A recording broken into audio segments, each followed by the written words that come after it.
అవన్నీ చేస్తాడే.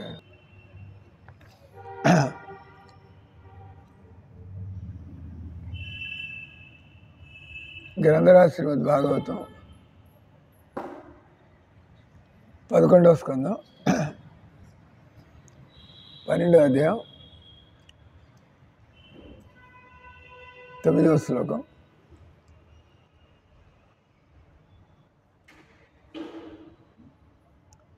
యమ్న యోగేన సాంఖ్యేన దాన వ్రత తపో ధురై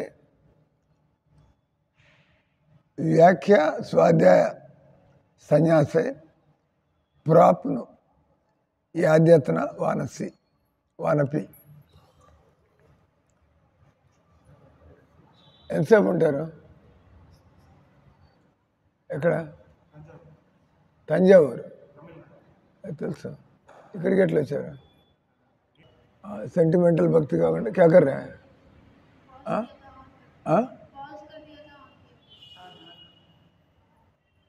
ఇది ఆఫ్ చేస్తుంది, ఆన్ చేస్తుంది.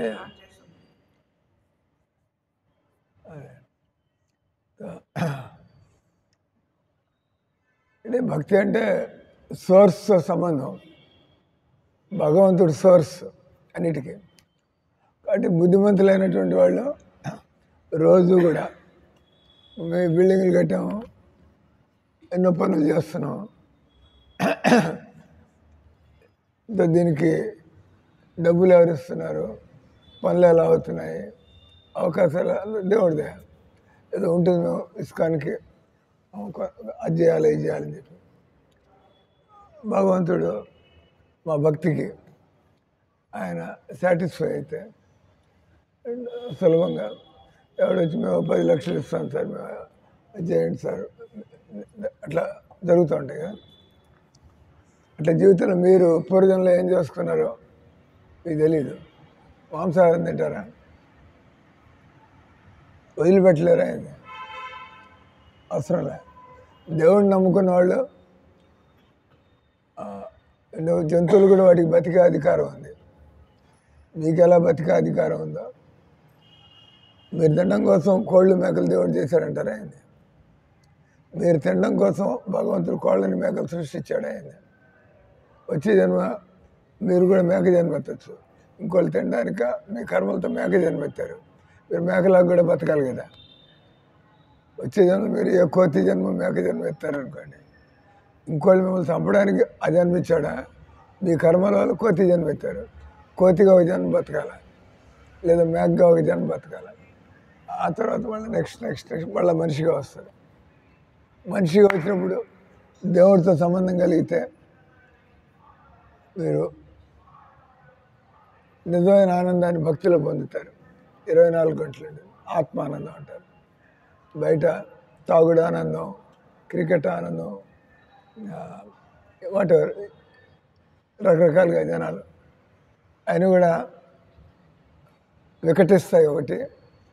రెండోది, అది 24 గంటలు ఉండేది కాదు కదా. ఏదైనా కూడా బయట కొద్దిసేపు తర్వాత వదిలేసిపోవాలి అక్కడి నుంచి. ఏదైనా కూడా మెల్లిగా మీకు కూడా జీవితంలో అనుభవాలు పండితే మీరు కూడా నాకు ఒక గురువు అనేవాడు కావాలా, ఏంది అసలు ఏంది, ముసలివాళ్ళు అవుతారా కారా? మీరు ముసలివాళ్ళు అవుతారా లేదా? అప్పుడు శరీరం పనిచేస్తుందా, శరీరం మూలపడుతుందా?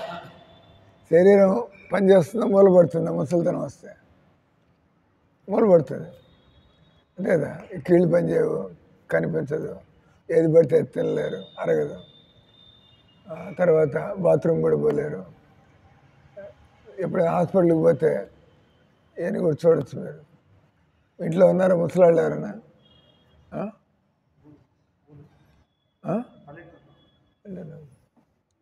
వాళ్ళు రాలేరు మీ దగ్గరికి. దాన్ని బట్టి అర్థం చేసుకోవచ్చు. వాళ్ళు అక్కడ, మీరు ఇక్కడ. వాళ్ళని చూడాలంటే మీరు పోయి చూసి రావాలి, అరే కదా. మా అమ్మ ఉంటుంది, మా అమ్మకి 96 ఏళ్ళు. చూడాలంటే ఆమె రాలేదు ఇక్కడికి. ఒరే నేను చూడాలంటే ఆల్రెడీ నేను వచ్చి కనిపించిపోతా అడుగు వేసి. వాళ్ళు ఎక్కే ట్రైన్, దిగే ట్రైన్, రావడం, నడవలేరు. అంటే కండబలం ఇదంతా ఉండదు. ముసలితనం వస్తే బాత్రూంలో పడిపోతుంటారు, కాళ్ళు ఇరుగుతూ ఉంటాయి. అంటే ఆ పట్టు ఉండదు నరాల మీద, నరాల్లో పట్టుతూ ఉండదు, కండల్లో పట్టుతూ ఉండదు. కానీ కర్రలు పెట్టుకుని తిరుగుతాడు, కర్రలు పడిపోకుండా. జీవితంలో ఇక ఆఖరి 20 ఏళ్ళు ఈ దుఃఖాలన్నీ కూడా చూడాలి. కావాలా అక్కర్లేదా? కావాలా అక్కర్లేదా? అక్కర్లేదని కూడా మీరు తప్పదు, అది పుట్టారంటే తప్పదు. తర్వాత ప్రశ్న, ఎందుకు మనకు భగవంతుడు దుఃఖాలు ఇస్తున్నాడు? ముసలితనం పూర్తిగా మొదలుపడేస్తాడు. ఇప్పుడు కూడా కాళ్ళు ఇరిగి అలసిపోయి రకరకాలుగా ఇప్పుడు గొడవలు, పోరాటం. మీరు బీటెక్ ఎందుకు చదువుతున్నారు? వాడేవాడికో 10 కోట్లు ఆల్రెడీ ఉంది, మీరు సంపాదించుకోవాలి కదా, పని చేయాలి. రకరకాల మనుషులు అనే కదా. అంటే ఇవన్నీ చూస్తుంటే భగవద్గీత జ్ఞానం ఉంటే దేవుడు మానవ జన్మ దేవునికి ఇచ్చాడు. ఏం తెలుసుకోమంటున్నాడు భగవంతుడు? మీరు 1-2 తారీఖులు ఉంటే యూత్ ఫెస్టివల్ ఉంది ఇస్కాన్ ద్వారా. పిల్లలు 1-2 ఎక్కడ ఉంటారు మీరు? 1-2 మార్చి వెళ్ళిపోతారు. అంటే మానవ జన్మ అంటే కొద్దిగా ఏదో చదువుకుని ఉద్యోగం తెచ్చుకొని డబ్బు సంపాదించుకొని అది బతకడం. ఎలా బతకాలా, ఎందుకు బతకాలా అది కూడా తెలుసుకోవాలి. ఎలా బతకాలి, మాంసాహారం తింటున్నారు, ఎలా బతకాలో తెలియదు, ఎవడు చెప్పలా మీకు. మీ ఇంట్లో వాళ్ళు తినమంటారు, మీరు తింటారు ఇష్టపడి. దుర్మార్గులాగా. కానీ మీ పూర్వజన్మ కర్మలు బాగాలేదు. పూర్వజన్మ కర్మలు పూర్వజన్మలో నేర్చుకోవాలి. ఈ జన్మలో మీకు దేవుడు అంటే నమ్మకం ఉంది కాబట్టి ఉదయాన్నే మీరు ఈ టైంకి వచ్చారు కాబట్టి వినే అవకాశం కలుగుతుంది. 1 గంట 1 అరగంట లేట్గా వచ్చింటే ఈ భాగవతం ఉండేది కాదు, ఇక్కడ క్లాస్ అయిపోయి ఉండేది. మీరు వచ్చి దండం పెట్టుకుని మీ పద్ధతులు పోయి ఉండేవాళ్ళు. ఈరోజు మీకు మీరు చేస్తున్న కొద్దిగా భక్తి వల్ల భగవంతుడు మీకు భగవద్గీత తెలుసుకునే కొద్దిగా అవకాశం కలిగిస్తున్నాడు. నేను ప్రపంచం అంతా కూడా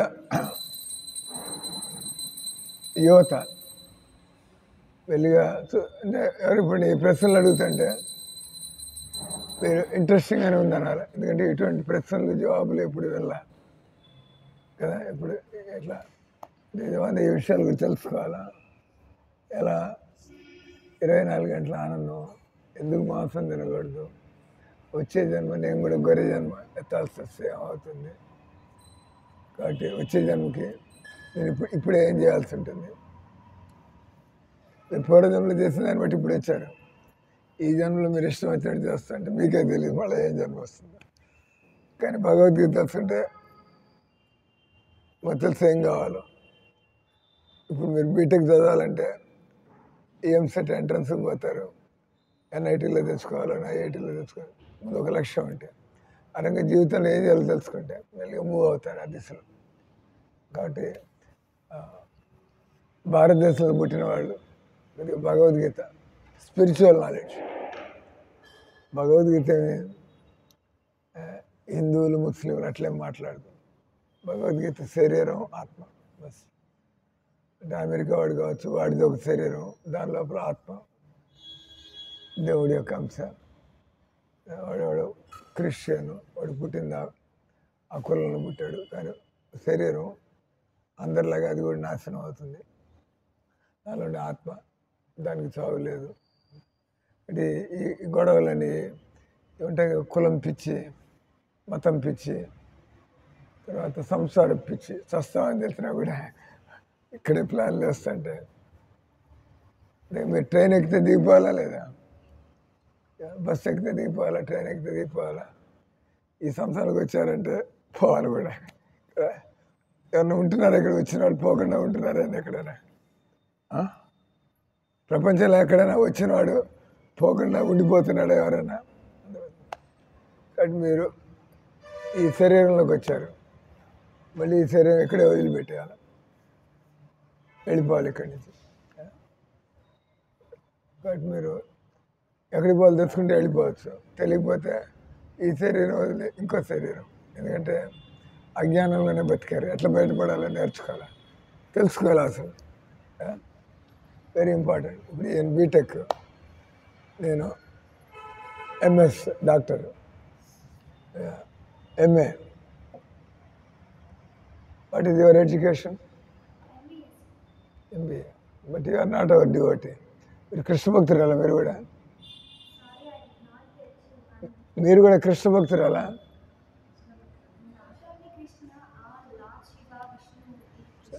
తెలీదు. మీలాగే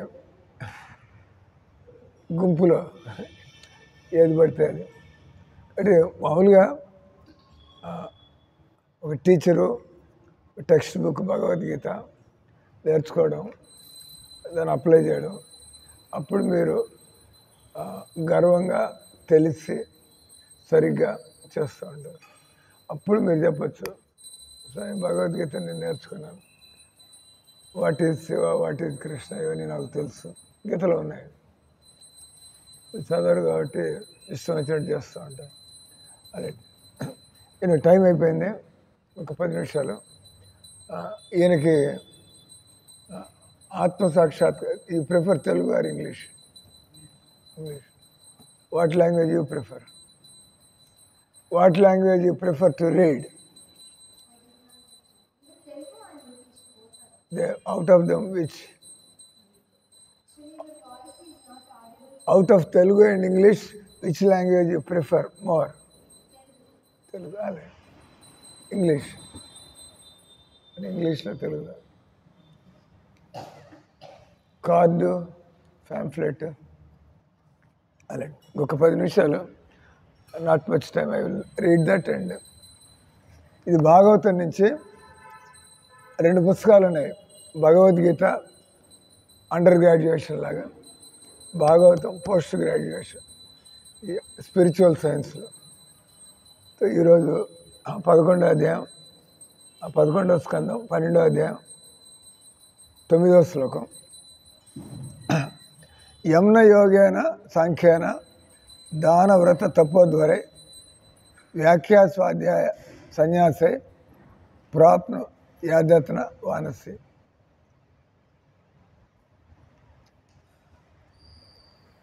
అది కూడా సనాతన ధర్మం. అనువాదము, తాత్పర్యం. యోగము, సాంఖ్యము, దానము, వ్రతము, తపస్సు, యజ్ఞ నిర్వహణ, ఇతరులకు వేదమంత్రాలు బోధించుట, స్వాధ్యాయము, సన్యాస జీవితము మున్నగు వాటి యందు గొప్ప ప్రయత్నం చేసినా కూడా మనిషి నన్ను పొందజాలడు. కాబట్టి ఇక్కడ భగవంతుని తెలుసుకోవడానికి భగవంతుడు చెప్పినట్టు చేయాలి. అది ఇక్కడ పాయింట్. మీరు పుస్తకాలు చదవండి, మందిరాల్లో దానాలు ఇవ్వండి, మీరు వ్రతాలు పెట్టుకోండి, ఈ వ్రతం ఆ వ్రతం అని చెప్పి తపస్సు చేయండి, యజ్ఞాలు చేయండి, తర్వాత వేదమంత్రాలు, తర్వాత స్వాధ్యాయం, తర్వాత సన్యాసం, అంటే ఈ జీవితంలో చావడానికి ముందే అన్నీ వదిలిపెట్టేయడం, సన్యాసం. ఇవన్నీ చేసినా కూడా దేవుడు నన్ను పొందజాలడు. కాబట్టి మీరు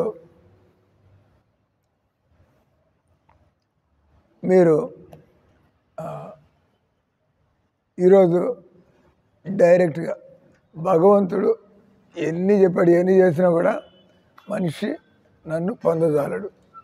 కృష్ణుడు ఉద్ధవుడితో చెబుతున్నాడు ఈ విషయాలు. ప్రభుపాదుల వారి తాత్పర్యం, దేవుణ్ణి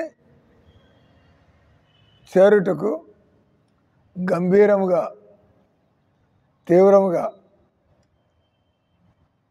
ఏం చేసినా కూడా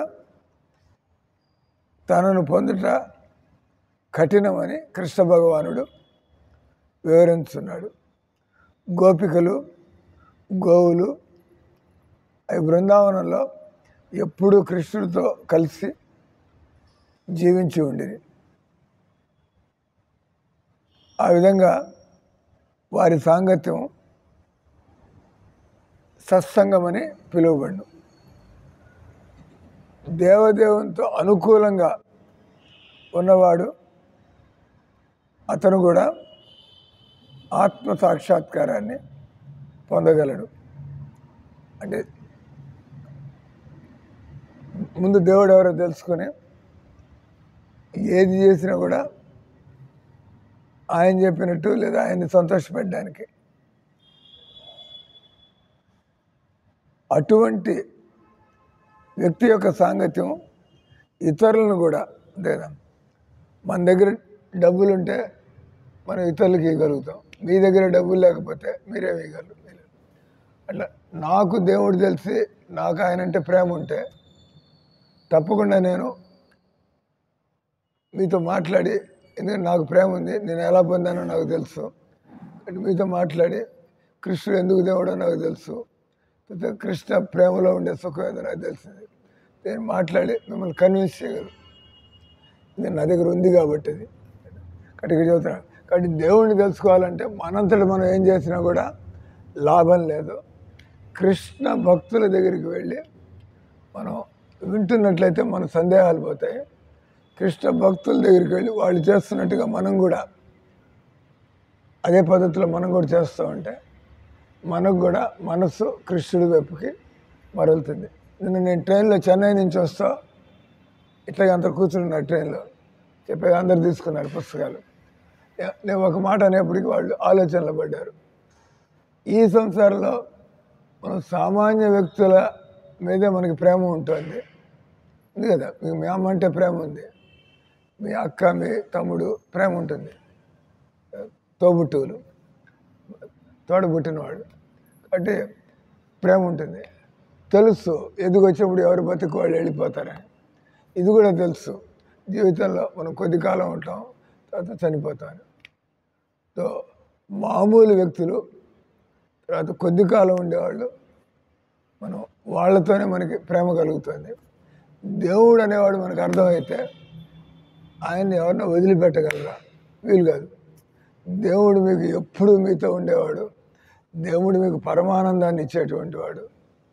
తర్వాత మీరు ఆయన దగ్గరికి వెళ్ళిపోవచ్చు, లేదా మీరు ఎన్ని జన్మలు ఎత్తినా కూడా మీరు భక్తులైతే ఆయన మీతో పాటు. ఒకసారి భక్తులు మీరు ఆయన వదిలిపెట్టరు, మీరు ఆయన వదిలిపెట్టకపోతే ఆయన మిమ్మల్ని వదిలిపెడతాడు. అయింది నో క్వశ్చన్. దేవుడు వెనకాల పడ్డారంటే దేవుడు అంత కృతజ్ఞుడు కాదు కదా.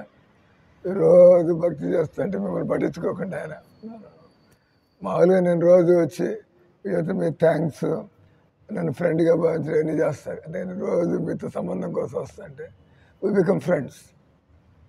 మీరు మామూలు వ్యక్తికే హృదయం మారుతుంటే రోజు ఏదైనా చేస్తున్నప్పుడు భగవంతుడు ఆయన ఎంత ఉదారంగా ఉంటాడు. మనం ఆయన దగ్గర పోటల్లా పోయినట్లయితే తెలుస్తుంది.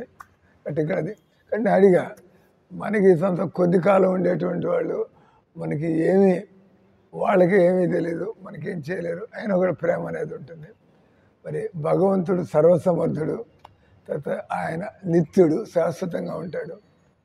సో మరి ఆయనతో సంబంధం మనకి నిజంగా ఆయన తెలిసి ఆ సంబంధాన్ని ఎవరు వదలదలుచుకోరు. అందుకే కదా ఎవరైనా ఒకసారి భక్తులైతే వాడి జీవితం అంతా కూడా ఇంక వదిలిపెట్టాడు, అదే మార్గంలో బతుకంతా పోతూ ఉంటారు వాళ్ళు.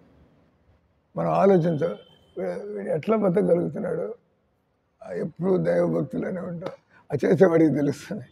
దానిలో వాళ్ళకి ఏ నిత్యమైనటువంటి ఆనందం కలుగుతుందో. దొరకకపోతే వాళ్ళే వదిలిపోతారు, మీలాగా వదిలేదు ఆ సినిమాకి పోదాం, ఈ క్రికెట్ మ్యాచ్ చూద్దాం, ఇట్లా పోదాం అట్లా పోదాం. ఎందుకంటే మీకు అక్కడ ఆనందం దొరకకపోతే మీ కల్పనలో ఇంకోటి ఏదో వెతుక్కుంటూ ఉంటారు. కాబట్టి ఇక్కడ ఈరోజు కృష్ణుడు ఉద్ధవుడికి చెబుతున్న పాయింట్, మీ సొంత పద్ధతిలో ఏం చేసుకున్నా కూడా దేవుడు దొరికే అవకాశం లేదు. కానీ ఎవరైతే నా భక్తులో వాళ్ళ సాంగత్యంలో ఉన్నట్టయితే మీకు అన్నీ తెలిసిపోతాయి. ఎవరు, ఎందుకు దేవుడు, ఆయనతో సంబంధాన్ని ఎలా పెట్టుకోవాలా, ఆ సంబంధం మనకి ఏం అనుభవం కలుగుతుంది. సో చక్కనే మనం కూడా ఇంకా బాధ్యతలు చూసుకుంటూ, దేవుడితో సంబంధం కలిగిందంటే మీరు ఇంకా చదువు వదిలేస్తారు, ఇల్లు వదిలేస్తారు, అట్ట కాదు. అది కూడా బాధ్యత కదా. మీ అమ్మా నాన్నని మీరు చూసుకోకపోతే ఎవరు చూసుకుంటారు? వాళ్ళు చనిపోయిన తర్వాత పోవచ్చు, మీరు పూర్తిగా ఇటు వచ్చేయచ్చు. చనిపోయిన తర్వాత కూడా మీరు పెళ్లి చేసుకుని అది చేస్తాడు, పెళ్ళాన్ని చూసుకుంటాం, ఇటు భక్తి. అంటే మీరు స్లో ట్రాక్లు పోవాలి, మీరు చలో ఇది కూడా చూడాలా, అదే భక్తి కూడా కావాలి. గట్టిగా భక్తి అర్థమయ్యేదాకా మీరు పట్టుదల, మీకు దేవుడు వెనకాల వెళ్ళిపోయాలని ఆలోచన రాదు. కానీ తప్పేం లేదు. నేను మనిషిగా పుట్టారు కాబట్టి దేవుడు కావాలా, మనిషిగా పుట్టారు కాబట్టి ఉంటాయి కోరికలు, అది ఇది ఉంటాయి, బ్యాలెన్స్ చేసుకుంటే. ఇప్పుడు ఈయన భక్తుడు, ఆయన ఇల్లు ఉంది, పని చేసుకుంటున్నాడు, ఇటు భక్తి చేస్తున్నాడు, మెల్లిగా భక్తులతో పాటు ఉంటా అని నేర్చుకుంటున్నాడు. ఇట్లా వీళ్ళంతా కూడా, వీళ్ళందరూ కూడా, ఇవి కూడా బయట నుంచి వస్తుంది. అందరూ కూడా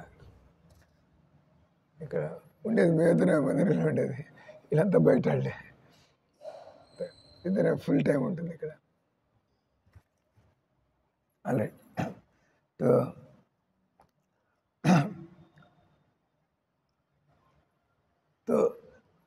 కృష్ణ భక్తి ఎందు ఉన్నవాడు అతను కూడా చావు పుట్టుకల నుంచి బయటపడగలడు. అటువంటి వ్యక్తుల సాంగత్యంలో ఉన్నవాడు అతడు ఇతరులకు కూడా భక్తిని ఇయ్యగలడు.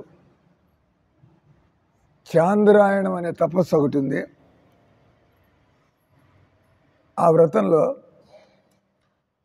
చంద్రుడి కళలతో పాటు చంద్రుడు 15 రోజులు పూర్ణిమ వైపుకి పోతాడు. నెలవంక ఉంటుంది, మెల్లమెల్లగా పూర్ణిమకి వస్తుంది, వాళ్ళ పూర్ణిమ వచ్చినప్పుడు వాళ్ళ తగ్గుతూ వస్తుంది, వాళ్ళ అమావాస్య వస్తుంది. దాన్ని చంద్రక్షయం అంటారు. అంటే పూర్ణిమ నుంచి అమావాస్యకి రావడం 15 రోజులు పడుతుంది. ఈ ఉపవాసంలో చాంద్రాయణం అంటే ఏం చేయాలా, చంద్రుడితో పాటు ఫుల్గా తిన్నారు పూర్ణిమ రోజు, వరుసలు కొద్దిగా తగ్గించాలి పూర్తిగా ఉపవాసం. అమావాస్య వచ్చేప్పటికి దాన్ని ఏమంటారు, చంద్రాయణ వ్రతం అంటారు. చంద్రాయణ వ్రతంలో చంద్రుడి కళలు తగ్గడంతో పాటు ఆహారం కూడా ఒక్కొక్క ముద్ద తగ్గించుకుంటూ వస్తారు. చంద్రుడు పెరుగుతూ ఉంటే ఒక్కొక్క ముద్ద పెంచుకుంటూ ఉంటాడు. అదేవిధంగా అత్యంత కష్టమైన యజ్ఞాలు, సంస్కృత మంత్రాలు అధ్యయనం, ఈ విధంగా ఎన్నో కష్టమైన పద్ధతులు ఉన్నాయి. కానీ విశుద్ధ భక్తుల యొక్క అపారమైనటువంటి కరుణ వల్ల ఈ కఠిన కార్యములు చేయవలసిన అవసరము లేదు, ఈ కఠిన కార్యములు చేయలేము. అవి చేసినా కూడా జీవిత పరమసిద్ధిని, అంటే మీరు ఏదో అన్నం తగ్గించుకోవడం, ఉపవాసాలు, అక్కడ దేవుడు ఎక్కడ అర్థమయ్యాడు, అది వేరే టాపిక్ లాగా అయిపోయింది. మీరు ఏమైనా ముందు దేవుడు తెలిస్తే తినగానే అడిగేస్తారు, సార్ దేవుడు చేయడానికి నేను ఉపవాసం ఉంటే దేవుడు దొరుకుతాడా, ప్రశ్నలు వస్తాయి. కాబట్టి భక్తుల దగ్గర ఉన్నట్లయితే వాళ్ళు మనకి భగవద్గీతలో చూపిస్తూ భగవంతుడు ఏం చేయమన్నాడు. కాబట్టి మీరు ఆ చాంద్రాయణ వ్రతాలు ఇవన్నీ చేయక్కర్లేదు, ఆ తపస్సులు. ఎందుకంటే భగవంతుడు అవన్నీ కొన్ని దాన్ని ఏమంటారు, ప్యూరిఫికేషన్కి, బాడీ ప్యూరిఫికేషన్. కానీ అయిన తర్వాత భక్తి ప్రారంభమవుతుంది. కానీ తిన్నగానే కూడా భక్తిలోకి వచ్చేయచ్చు. జీవిత పరమసిద్ధిని ఇయ్యజాలవు. భాగవతంలో ధర్మస్వానుష్ఠిత పుంసాం విశ్వక్సేన కథాసూయ నోత్పాదయతి ఎద్రతిం శ్రమ ఏవహి కేవలం. వ్యక్తి తన ఆత్మను తెలుసుకోకుండా చేయు రకరకాల కర్తవ్య కర్మలన్నీ కూడా అవి దేవుని యందు ఆసక్తిని కలిగించనిచో ఆ మానవ జీవితంలో కేవలం శ్రమ పడ్డట్లు మాత్రమే అవుతుంది. కాబట్టి ఇక్కడ చెబుతుంది, మానవ జీవితంలో మీకు దేవుడు ఎవరో తెలిసిందా, ఆ దేవుడి ప్రేమలో ఎంత ఆనందం ఉందో మీకు తెలిసిందా, దాన్ని మీరు పొందడానికి ప్రయత్నిస్తున్నారా? పొందగలిగారా? దేవుడిని తెలుసుకున్నారా? దేవుడి సేవలో ఆనందం ఉందని తెలుసా? దాని గురించి ప్రయత్నం చేస్తున్నారా? అది మీకు కొంత అనుభవానికి వచ్చిందా? ఆ అనుభవానికి వచ్చిందంటే ఇంక మీకు ఎవరు చెప్పక్కర్లా, మీరే వెనకాల పడుతుంటారు. అంటే ఎక్కడైతే మీకు సారాయి అలవాటు అవుతుంది అనుకోండి, మీ ఫ్రెండ్ మిమ్మల్ని జడగొట్టడానికి 4 రోజులు వాడు డబ్బులతో తాగిస్తాడు, 5వ రోజు మీరే. ఎందుకంటే అలవాటు అయిపోయింది. ఆ కిక్ లేకపోతే డిప్రెషన్ లాగా ఉంటుంది. అట్లా కాబట్టి భక్తి కూడా మనకి ముందేమన్నా తెలియజేసి కొద్దిగా మీ చేత అలవాటు చేస్తే మీకు అనుభవం కలిగితే మీరు ఇది దీనిలో సైడ్ ఎఫెక్ట్స్ ఏం లేవు, దీనిలో పాప పనులు ఏం లేవు, ఇక్కడ ఎవరిని మనం ఇబ్బంది పెడుతుంది లేదు. అంటే మీలో మీరు చక్కగా మీ జీవితం ఇతరులకు మేలు చేస్తారు, కానీ ఇతరులకు మీరు హాని చేసేది లేదు. ఎందుకంటే మన ఇతరుల నుంచి ఏం దోచుకునేది ఏం లేదు. భక్తిలో మీకు కావాల్సిన తిండి ఆయన ఎట్లాగో పెడుతున్నాడు, మీకు ఆనందంగా ఉంది. మనం ఇతరుల నుంచి ఏం లాక్కోవాలి, ఏం పీక్కోవాలి అవసరం లేదు, ఇస్తే మనమే చేయడం వాళ్ళకి అని అంతే. హరే కృష్ణ హరే కృష్ణ కృష్ణ కృష్ణ హరే హరే, హరే రామ హరే రామ రామ రామ హరే హరే.